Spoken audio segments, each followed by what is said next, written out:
there are groups, I think, in government that are governed by a sense of wishful thinking. That maybe if we don't resist, that Israel will leave us alone, right? And I don't know on what historical basis they rely upon, but I think that's what wishful thinking does, is that really like you're so defeated and weak that your last straw is to hang on not onto resistance because we see what happens, right?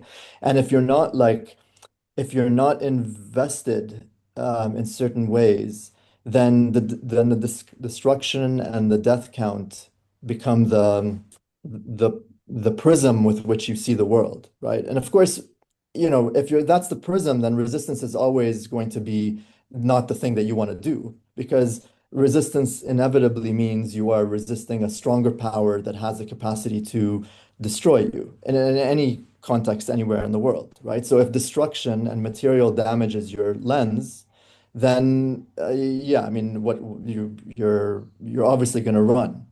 And so I think that leaves people sort of at a loss. And so they still have this wishful thinking. And that's one part of this answer.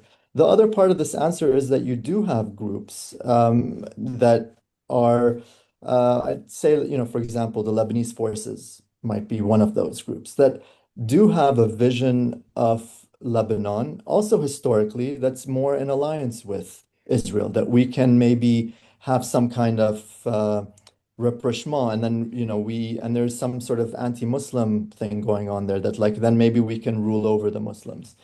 And I think if you look at historically again, when Lebanon was created, it was created in this sort of greater Lebanon geography, meaning that historically Lebanon is the mountains, Mount Lebanon, right? And then in the Ottoman empires, you had the Mutasarrifiyya of Lebanon. So you had this like small mountain range.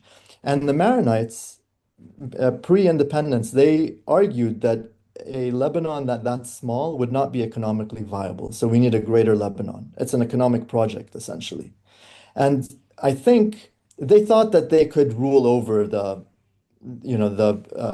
people this would encompass, namely the Muslims of different sects. But obviously, that hasn't been the case. And so I think there is also a sense ideologically that maybe we need to retreat.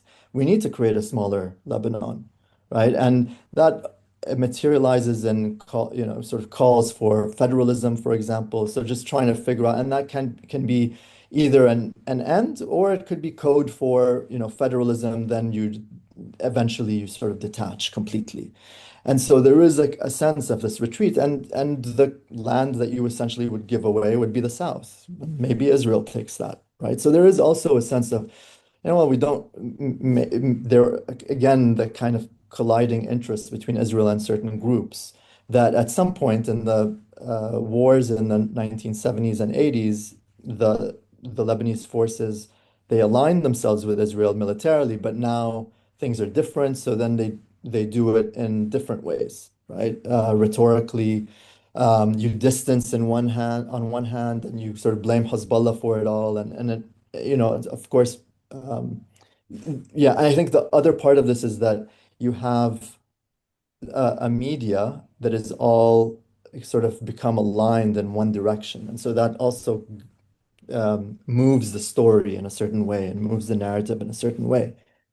So I think people will recognize if you ask anyone, like, well, Israel wants this. Like, this is what Israel want. They want chaos. They'll tell you, yeah, we know, but either what can we do? We have to try this. We haven't tried the way of, I don't know, quote unquote, peace or whatnot. We haven't tried to give up our resistance and the weapons. And so they come up with all these kind of things. They won't tell you, oh no, Israel. No one's going to say, oh, Israel is cool and we love Israel. I think, 99%. There are people who obviously think that, but 99% would say that, this is a beast, and we basically have to learn how to live with the beast, how to live with the bully. And of course, anyone who has done any work on bullies, your high school bully, that's not how you deal with bullies, is not right. So to just kind of cower, You're you just encouraging more bullying. The more you cower, the more bullying e- happens. Yeah. exactly. Yeah.